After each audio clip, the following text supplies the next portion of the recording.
마가복음 14장 43절에서부터 50절까지의 말씀, 우리 이 말씀 한 목소리로 천천히 같이 봉독하도록 하겠습니다. 예수께서 말씀하실 때에 곧 12 중에 하나인 유다가 왔는데 대제사장들과 서기관들과 장로들에게서 파송된 무리가 검과 뭉치를 가지고 그와 함께 하였더라. 예수를 파는 자가 이미 그들과 군호를 짜 이르되 내가 입맞추는 자가 그이니 그를 잡아 단단히 끌어가라 하였는지라. 이에 와서 곧 예수께 나와 랍비어 하고 입을 맞추니 그들이 예수께 손을 대어 잡거늘 서 있는 자 중 한 사람이 칼을 빼어 대제사장의 종을 쳐 그 귀를 떨어뜨리니라. 예수께서 무리에게 말씀하여 이르시되 너희가 강도를 잡는 것 같이 검과 뭉치를 가지고 나를 잡으러 나왔느냐? 내가 날마다 너희와 함께 성전에 있으면서 가르쳤으며 너희가 나를 잡지 아니하였도다. 그러나 이는 성경을 이루려 함이니라 하시더라. 제자들이 다 예수를 버리고 도망하니라. 아멘. 예수님이 겟세마네 동산에서 하나님께 기도를 드린 다음에 예수를 팔 자 유다가 여러 무리들을 끌고 와서 예수님을 파는 장면입니다. 주께서 말씀하시기를 49절에 내가 날마다 너희와 함께 성전에 있으면서 가르쳤는데 너희가 나를 잡지 못하였다.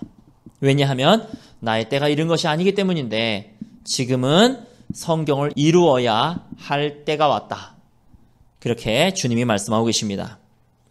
이 비슷한 구절이, 이 비슷한 장면이 요한복음 18장 5, 6절에 있는데 제가 봉독하도록 하겠습니다.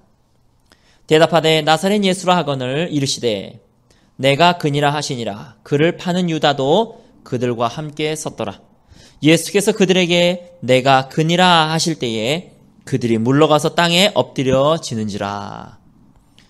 이 부분은 마태복음에 써 있지는 않지만 요한복음에서는 당신이 예수요, 나사렛 사람 예수요라고 물어봤을 때 예수님이 그래 내가 그다 이렇게 얘기를 하니까 그들이 다들 뒤로 물러가서 엎드려졌다.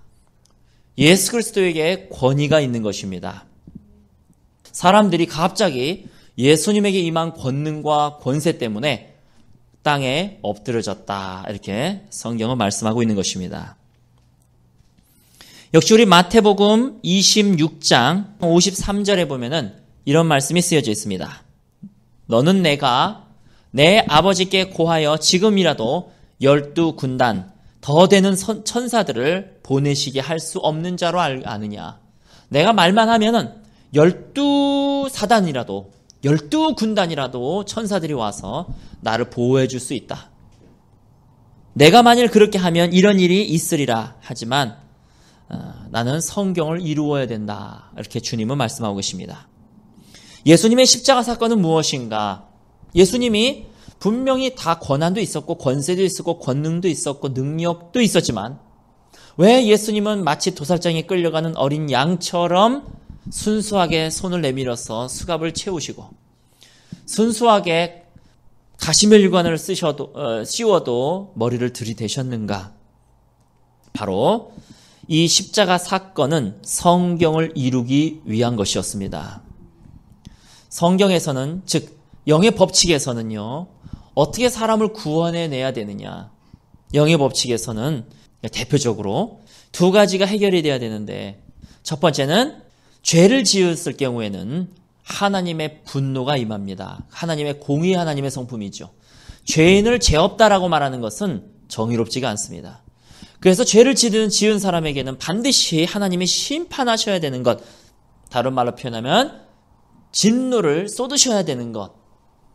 하나님은 죄를 너무나 미워하시기 때문입니다. 그러므로 내가 예수 믿는 자다라고 얘기하면서 죄를 짓는 것에 대해서 아무런 생각이 없다면 그 사람은 예수를 믿는 것이 아닙니다. 우리 하나님이 너무나 싫어하는 것이 죄악이기 때문에 그렇습니다. 하나님은 죄를 진노하실 수밖에 없는 성품을 갖고 계십니다. 그러므로 죄를 지은 사람은 하나님이 반드시 심판하실 수밖에 없는 것입니다. 그 다음에 두 번째는요, 두 번째 해결해야 되실 것은 죄를 짓게 되면은 죄의 권능이 생깁니다. 성경에 보면 누구든지 그 말에 순종하면 그 순종하는 사람의 종이 되는 줄 알지 못하느냐. 어느 날 선생님이 교실에 들어왔는데 아이들이 막 떠들어댑니다. 얘들아 조용히 해 그러는데 아이들이 전혀 말을 듣지 않아요. 그러면 그 선생님의 권위는 쓰지 않는 것입니다. 권위라고 하는 것은 그 사람의 말에 순종하면 그 사람의 권위가 세워집니다. 그런데 다른 선생님이 들어오셨어요. 근데 애들이 막 떠들고 있습니다. 이 선생님 말도 안 합니다. 책상만 딱 쳤는데 아이들이 조용한 거예요. 그러면은 그 다음서부터는 저 선생님이 왔을 때는 조용히 해야 되는구나. 아이들에게 뭐 일일이 표현하고 일일이 설명하지 않아도 그 선생님만 들어오면은 아이들이 조용해집니다. 이게 권위입니다. 권위라고 하는 것은요, 순종을 바탕으로 해서 순종을 기반으로 하게 되어 있습니다.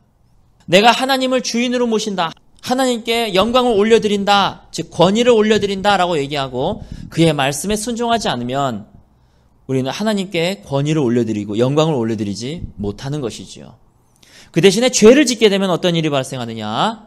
사단의 말에 순종한 것이 됩니다. 우리가 죄를 지을 때마다, 분노할 때마다, 도둑질할 때마다, 거짓말할 때마다, 혹은 남을 등쳐먹을 때마다, 속일 때마다, 그뿐만 아니라 시기, 질투, 다툼, 음란, 동성연애 이런 갖가지 모든 죄악들, 내가 내 스스로의 주인 되어 살아가는 것, 내 생각을 주의 말씀에 복종치 못하고 이 생각 저 생각 다 한 것. 성경에 보면은 머리로 음란을 생각하는 자는 이미 간음하였느니라. 성경에서 말하는 죄는요, 마음으로 짓는 죄까지를 다 포함하고 있는 줄 여러분 믿으시기 바랍니다. 나는 이 죄악에서 빠져나갈 수가 없는 거예요. 나의 연약한 인생은, 나의 연약한 육체는 머리로 짓는 것까지, 머리로 남을 미워한 것까지 주님은 이미 남을 증오했다라고 말씀하시기 때문에 진정한 변화는 무엇이냐면 속으로는 전혀 변한 것이 없지만 겉으로만 거룩한 척하는 것은 바리새인의 의입니다. 바리새인도 사두개인도 그것은 충분히 할 수 있는 것입니다. 이 바리새인들은요, 겉모습만 반지룩하고 회칠한 무덤같이 속은 전혀 변한 것이 없는데 자기가 죄인이라고도 생각하지도 아니하고 자기는 잘했다라고 생각하고 뭔가 잘 된다라고 생각을 하지만 그 속에는 주님 사랑하는 마음도 없고 그 속에는 하나님의 말씀에 대해서 권위를 드리는 마음도 없고 이기적인 자기에서 벗어나지를 못하기 때문입니다. 그가 의롭게 하는 것도 자기를 위한 것이요. 모든 것이 다 자기를 위한 것이요. 그래서 그는 마음은 아닌데 행동만 번지를 하기 때문에 여러분, 하나님께 겸손하게 자기를 낮추는 자는 하나님이 크신 은혜와 호의를 갑절로 주시는 줄 믿으시기 바랍니다. 이 생각으로 짓는 모든 죄까지도 주님은 죄인이라고 말씀하시기 때문에 이것까지도 다 사단에게 우리는 순종하는 것입니다. 그러면 순종은 무엇을 부르냐면 권위를 부릅니다. 그러면 사단의 종이 되는 것이죠. 두 번째 주님께서 해결해야 될 문제는 이 사단으로부터 이 사람을, 내 백성을 빼와야 되는 것입니다. 한마디로 말하면 값을 주고 이 사람을 데려와야 되는 것. 이것을 바로 구속이다라고 얘기합니다. 첫 번째 문제도 해결하셔야 되겠죠.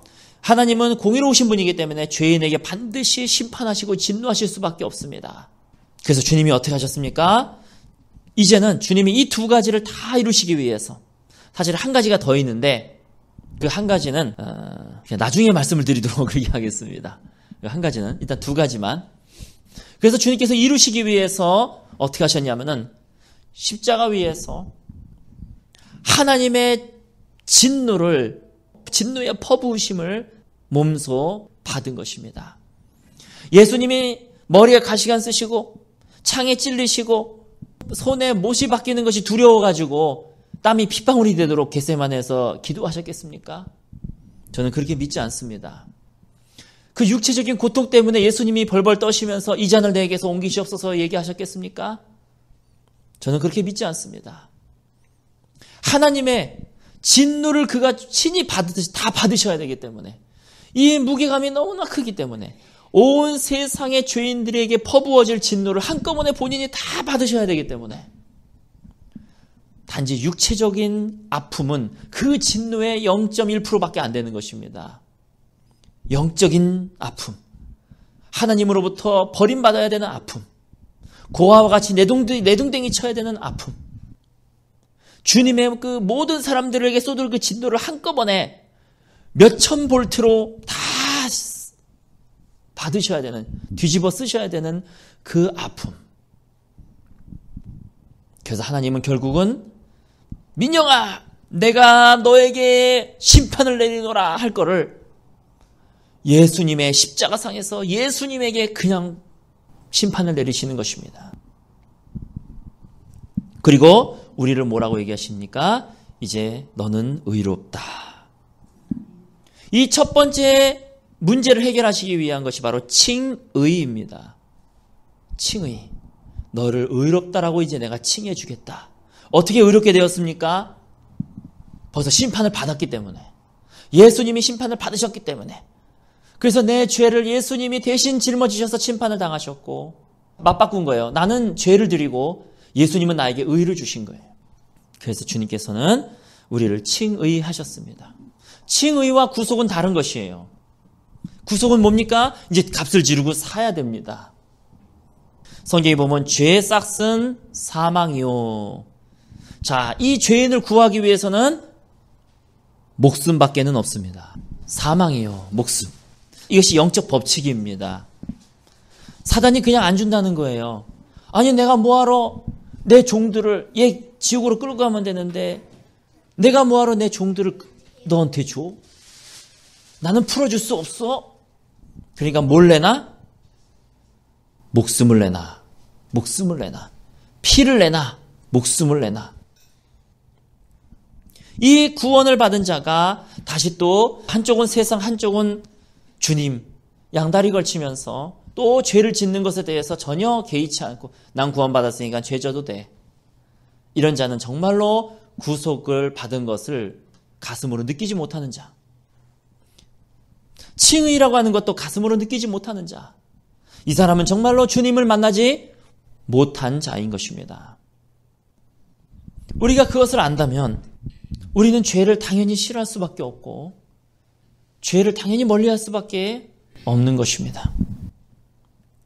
하나님의 십자가 사건은 무엇입니까? 이 영적인 법칙을 이루신 것입니다.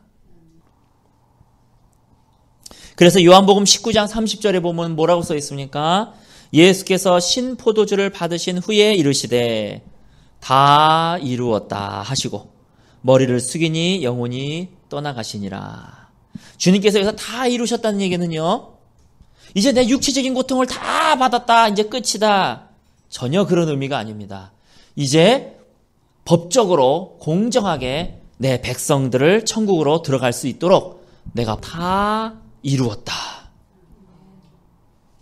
법적으로 다 완성했다.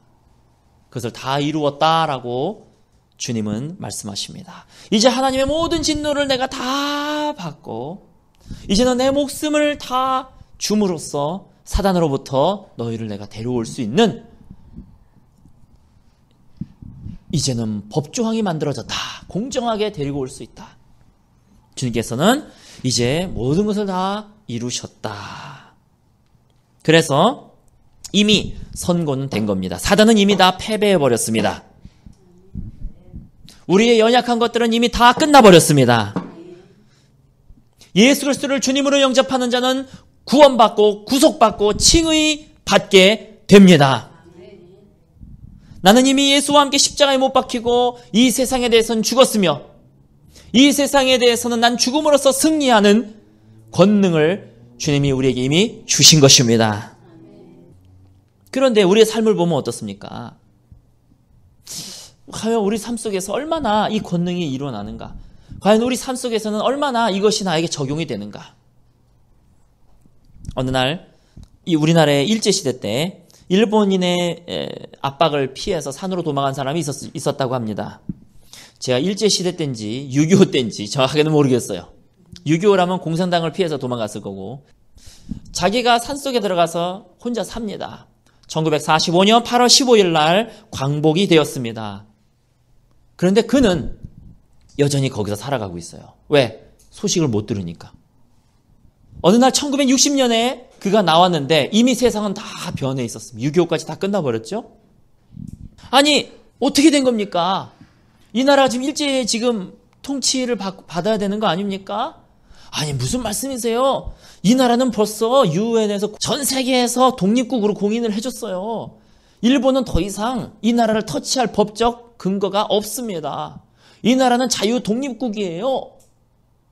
자유 독립국이 1945년에 됐지만 이 사람은 15년간 그것을 누리지 못했다는 것입니다. 2000년 전에 이미 예수님은 다 끝내셨지만, 법적으로 이미 다 만들어 놓으셨지만 어떤 그리스도인들은 아직도 그것을 누리지를 못하고 있습니다. 어떻게 그것을 누릴 수가 있겠습니까? 어떻게 해야 지금 그 2000년 전의 사건이 나에게 적용이 되겠습니까? 어떻게 해야 예수님이 이루신 것, 이것이 나에게 적용이 돼서 이제는 내가 죄를 싸우는 게 아니라 아예 죄 짓고 싶은 마음 자체가 없어지는 거예요. 음란한 마음 자체가 없어지고 분노하는 마음 자체가 없어지고 이 승리가 어떻게 내 것으로 되겠습니까?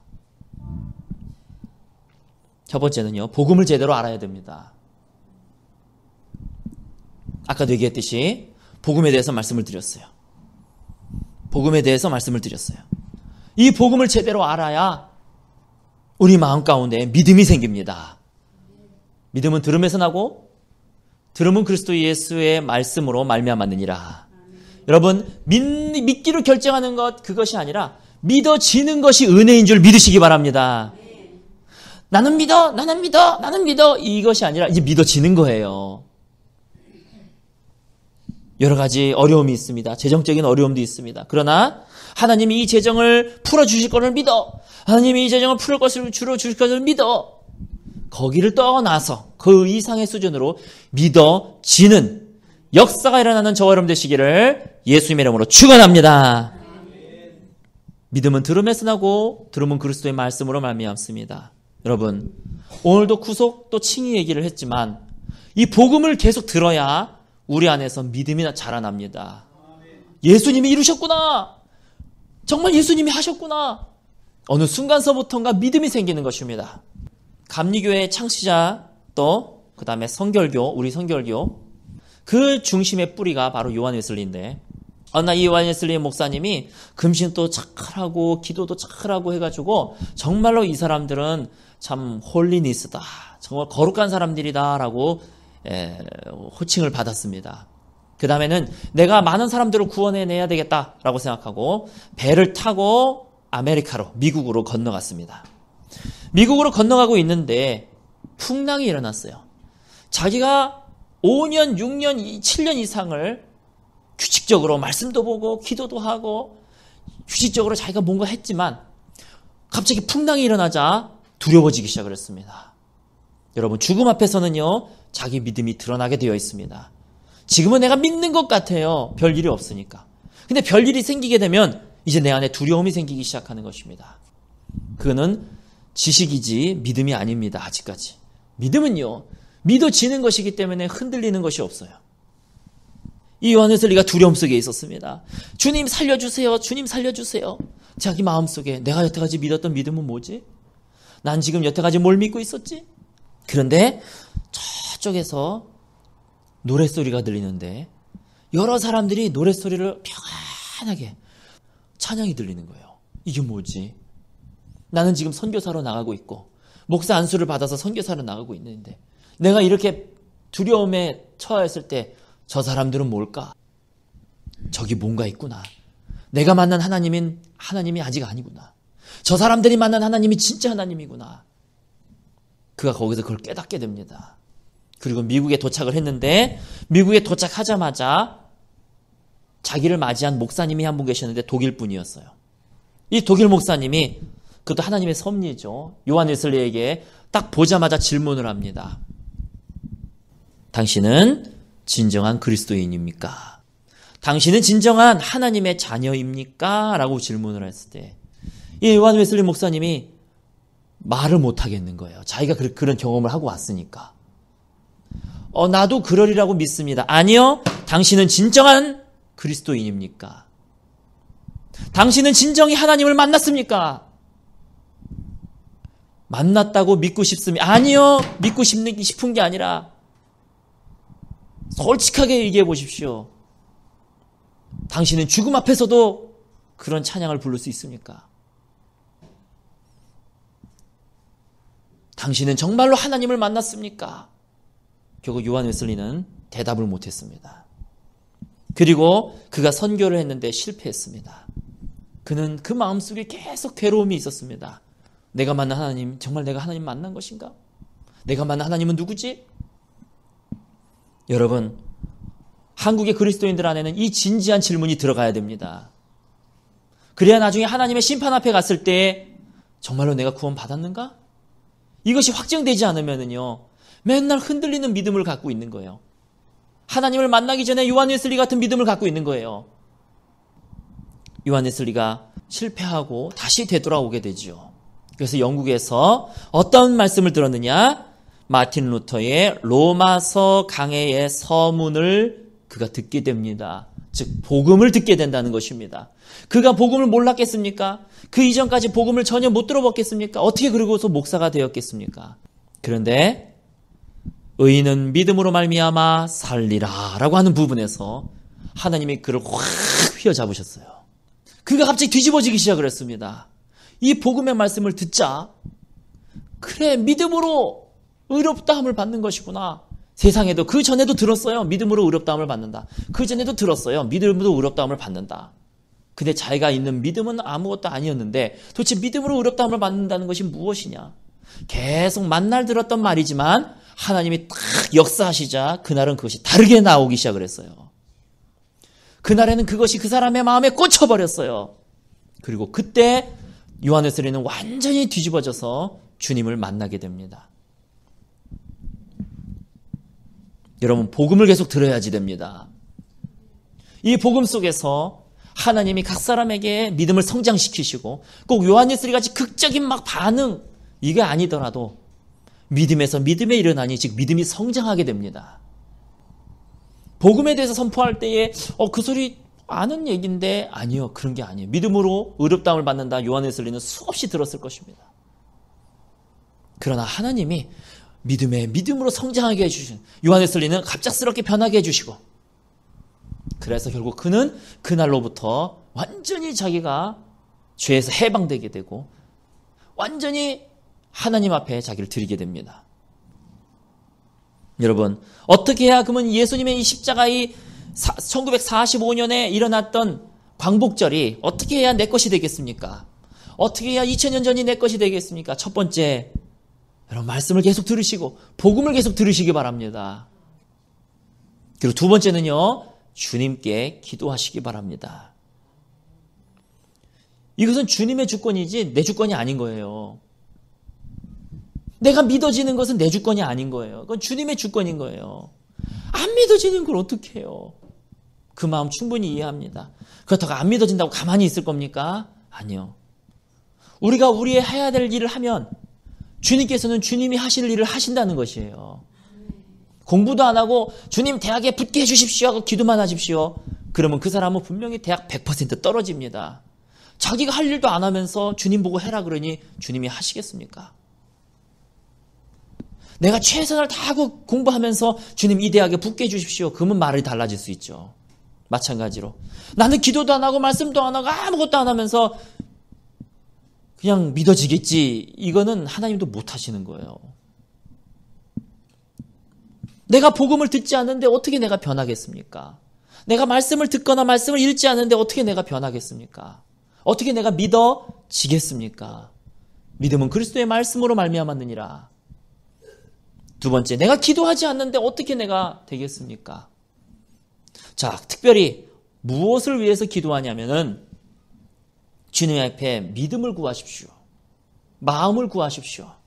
주님, 나에게 믿어지는 역사가 일어나게 하여 주시옵소서.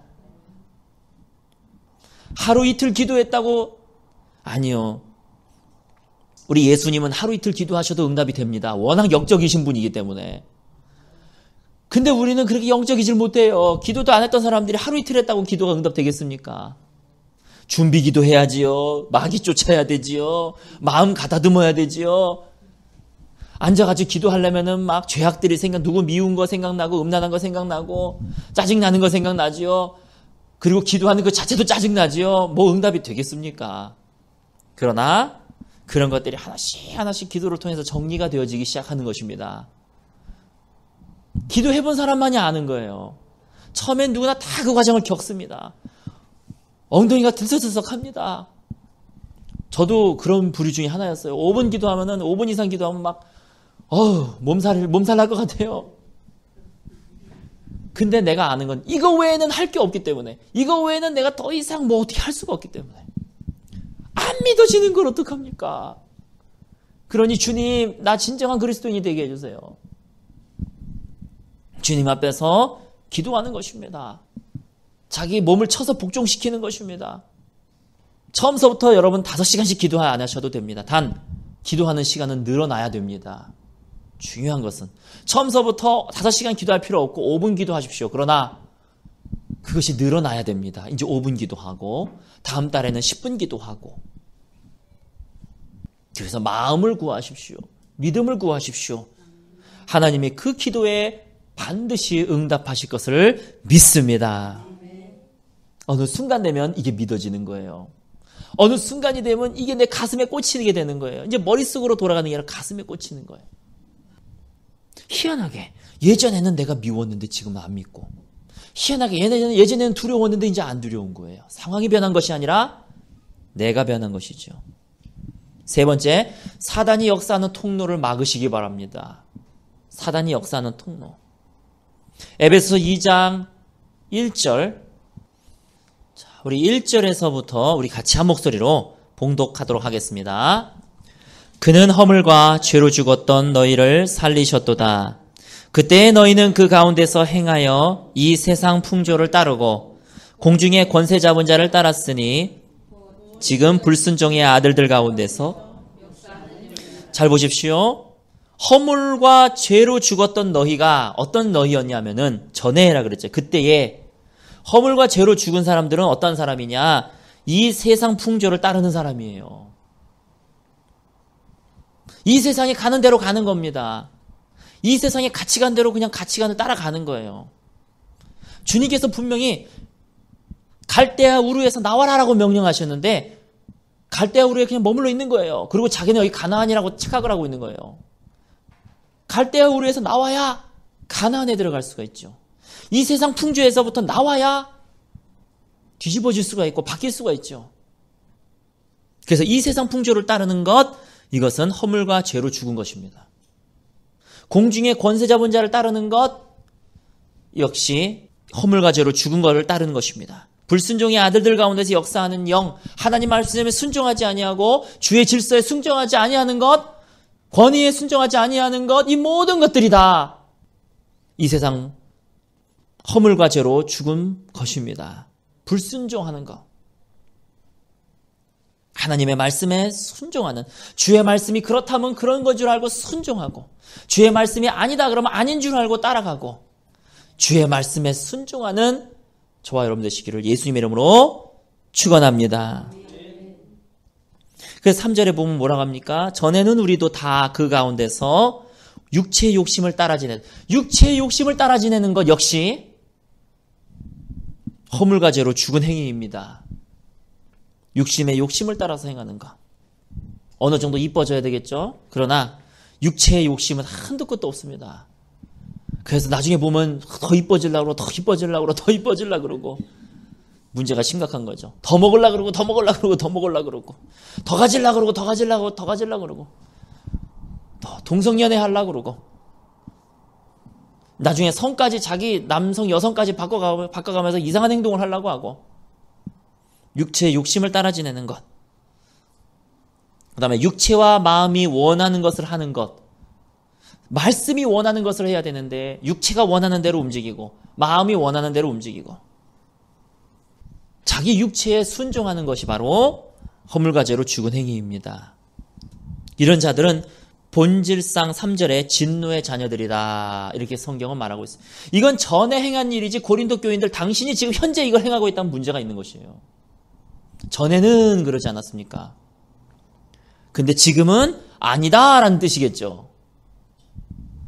내가 예수를 믿는다 하고 계속 이 진노의 자녀로서 살아가게 되면 그 사람은 심각한 것입니다.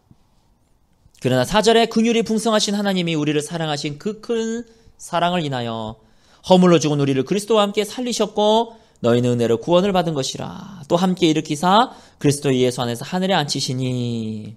여러분, 사단의 통로를 차단하시기 바랍니다. 사단의 통로가 무엇입니까? 이 세상 풍조입니다. 또 말씀에 불순종하는 것입니다.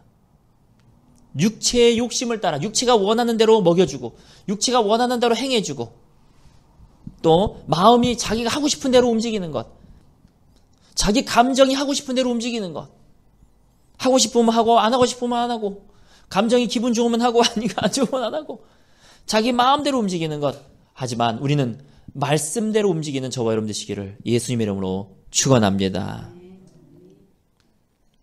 이것이 바로 다들 사단의 통로인 것입니다.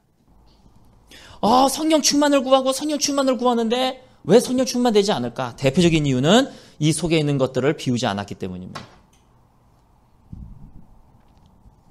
내 눈은 보고 싶은 거 다 보고 있고 내 귀는 듣고 싶은 거 다 듣고 있고 내가 보고 싶은 연속극 다 보고 있고 쇼프로 다 보고 있고 이상 희양연락한 것들 다 보고 있으면서 성령 충만해지면 이거 끊을 거야. 본 적이 없습니다. 그렇게 될 수가 없어요. 그렇게 될 수가 없어요. 오히려 내가 성령 충만해지려면 이걸 다 비워야 됩니다. 이게 죄악된 것들이다 그러면 내가 끊어버리고 주님 앞에서 내가 결단된 모습을 보여드리고 주님, 나는 어느 것보다도 주님 성령이 내 안에 임하시는 것을 가장 나는 원합니다. 미디어 금식도 하고 난 이제부터 연속극 안 볼 거야. 난 지금서부터 내 눈이 원하는 대로 보지 않을 거야. 내 귀가 원하는 대로 듣지 않을 거야. 어떤 사람은 그리스도인이라고 얘기하면서 맨날 가요만 듣고 다니고요. 성령이 들어갈 틈이 없어요. 그리스도인이라고 하면서 맨날 TV만 보고 있고 성령이 들어갈 틈이 없어요. 그렇게 해서는 성령을 받을 수가 없는 줄 여러분 믿으시기 바랍니다. 그래서 뭐라고 얘기합니까? 회개하고 복음을 믿으라. 믿으라, 회개하게 될 것이다. 성경에는 그렇게 써있지 않아요. 회개하라. 비워라. 네 자신의 죄악된 것들을 비워라. 그리고 믿어라. 회개하면 회개의 열매를 맺어라. 그러면 성령이 너에게 임하게 될 것이다. 그래서 여러분 오늘서부터 사단의 통로를 차단하시기 바랍니다. 내 마음을 혼잡게 하고 내 마음을 자꾸 다른 쪽으로 하게 하고 스마트폰으로 이거 클릭하고 저거 클릭하고 그런 걸 차단하시기 바랍니다.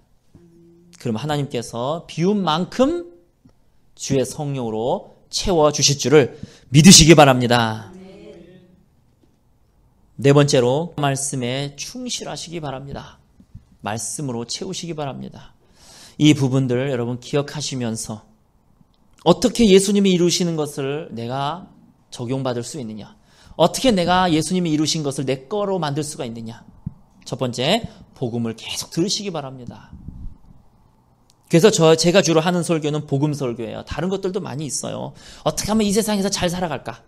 어떻게 하면 이 세상에서 기쁘게 살아갈까? 어떻게 하면 천국에 소망을 두고 살아갈까? 다 중요한 설교입니다.